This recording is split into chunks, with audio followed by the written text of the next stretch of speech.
Good morning students. How are you all? I hope you all are fine. I am Miss Puneet Kaur from Vidhya Bal Bhawan, your social science teacher. Let us start our social science session. So we were discussing chapter 13, Harsha Vardhana and his times. The topic will be the pattern of Buddhism. Harsha as a pattern of Buddhism. So let us start. Please come on page number 90. On page number 90, the topic is Harsha, a pattern of Buddhism. So very important point here comes, a very important word comes, that is pattern. Pattern in a way means supporter. Harsha, a pattern of Buddhism, in a way a supporter of Buddhism. Like Ashoka and Kanishka, Harsha was a very big pattern of Buddhism. He supported it, he followed it, he was fond of it. He took several steps to popularize Buddhism. He also took several steps. He took a lot of promotional measures, you can say, attempts, you can say, in which he wanted to popularize Buddhism, in which he wanted to promote Buddhism. He wanted more and more followers of Buddhism religion should increase, because according to him, it was a very nice religion. He built new monasteries and repaired the old one. Here, a very important point comes, or the concept comes, that is about monasteries. Monastery students, basically, we can also tell that it is like viharas. It is that place where the people who want to get rid of the worldly affair and they want to have a connection with God, they want to have a link with God, they basically shift. In the Buddhism religion, they basically shift, they get a new shelter. And that new shelter for them is the monasteries. So he built new monasteries and he also repaired the old ones. He was a follower of Mahayana creed. You all know Mahayana and Hinayana. So that were the sections under Buddhism. So he was the follower of which section? Mahayana. He called a conference of the Buddhist scholars. Buddhist scholars, those people, those personalities who had a very good religion, who had a very good knowledge about the religion. They were like scholars. They were very knowledgeable, skilled, and they had a lot of experience and knowledge regarding the religion. So he called a conference, a sort of meeting of the Buddhist scholars at Kannauj. He used to have an assembly of these scholars at Kannauj, as Ashoka and Kanishka had done in the past. He gave special grants of land, grants in a sort of help, as a sort of gift. So he used to give special grants of land and money to the Buddhist monks also. He used to give them land, he used to give them money, so that can be a promotional measure or a love or token of love and affection for whom? For the Buddhism. Every year Harsha would call a meeting of the Buddhist Sangha in Prayag to encourage the propagation of Buddhism. So finally we can say in this topic we have understood that Harsha tried his level best and all possible measures he undertook so that he can promote this religion. The next important concept, that he was a very great scholar.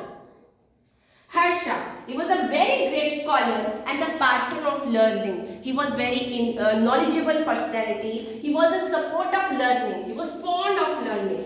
Harsha was a scholar himself. He wrote 3 plays in Sanskrit, namely Ratnavali, Priyadarshika, Nagananda. He has written a lot of plays also, dramas also. In which language? Sanskrit language. Banabhat, the biographer of Harsha, wrote Harsha Charita also. He attributes many qualities of head, heart and generalship to Harsha. Then students, they are telling about Banabhat. He was the biographer of Harsha. He has written a lot of, mentioned a lot of information regarding Harsha. In the biographical book, that was Harsha Charita, he talks about many qualities of Harsha.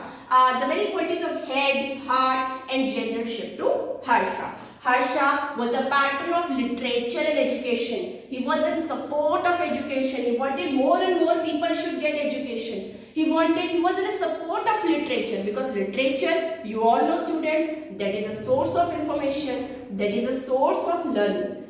He extended liberal patronage to the great scholars of the day. He also used to appreciate the work done by the scholars, because that was a beautiful work, because it gave a lot of information about their times.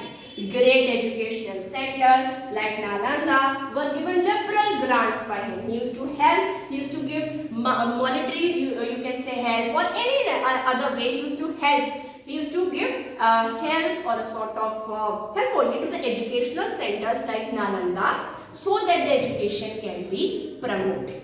The next important concept or we will study about Yuan Sang.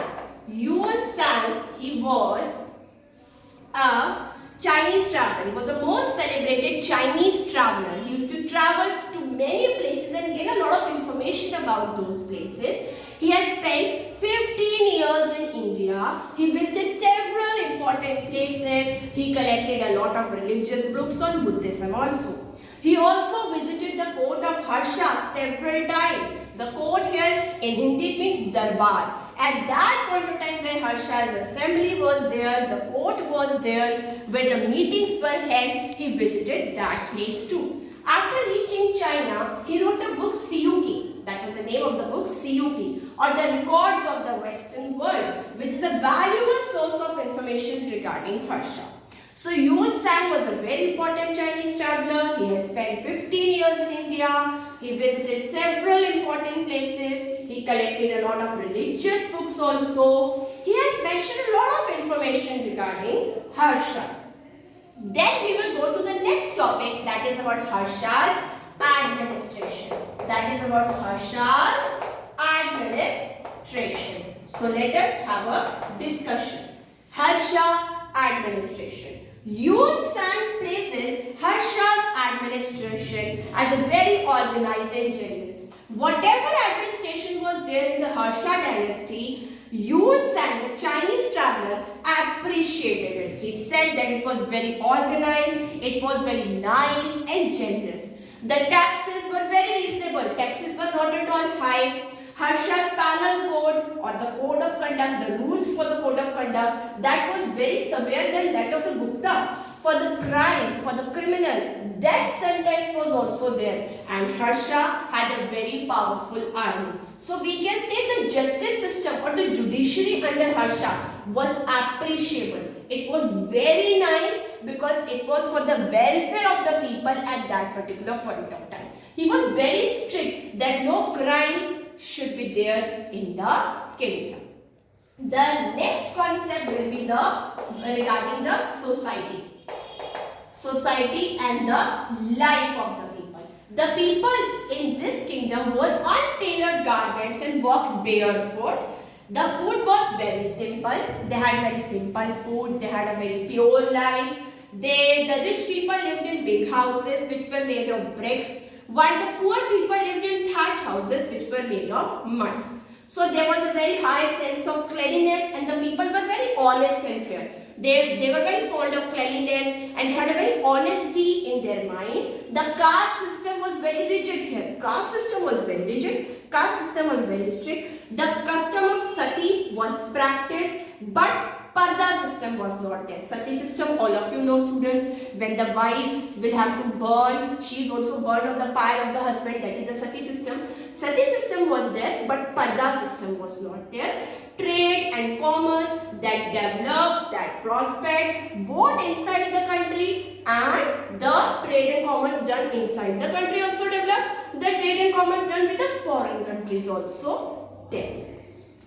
So this was regarding today's topics. Let's have a quick revision. So first of all, we have discussed that Harsha was a very big patron of Buddhism. He was a very big supporter of Buddhism. He wanted more and more followers of Buddhism because he was very fond of this religion. He never forced anyone, but he was fond of it. He wanted the benefit that he got, the other people should also get it. He built new monasteries, he repaired the old monasteries, he gave grants of land, he gave the monetary help. He was a very great scholar, he was a very knowledgeable person. He was in support of education, he was in support of literature. Then we discussed about Yuan Sang, he was a Chinese traveler. He was also given a lot of information about Harsha. Then he wrote a book Siyuki where he tells about the Harsha dynasty information. Harsha administration was very nice, it was very organized, taxes were reasonable. Then we have discussed at last about the society and life of the people. There was a lot of serious rules regarding the crimes also, that crimes should not be there. And in society life we have discussed that rich people lived in the big houses, poor people lived in the houses made up of mud. Then we discussed Sati system was there and Panda system was not there, and at last about the trade and commerce. So this was regarding today's topic. I hope you have got conceptual clarity. Homework students will be to learn the key terms. Yesterday I gave you to write. Today you have to learn it. So I hope you have got the conceptual clarity. Thanks for hearing. Have a good day. Thank you.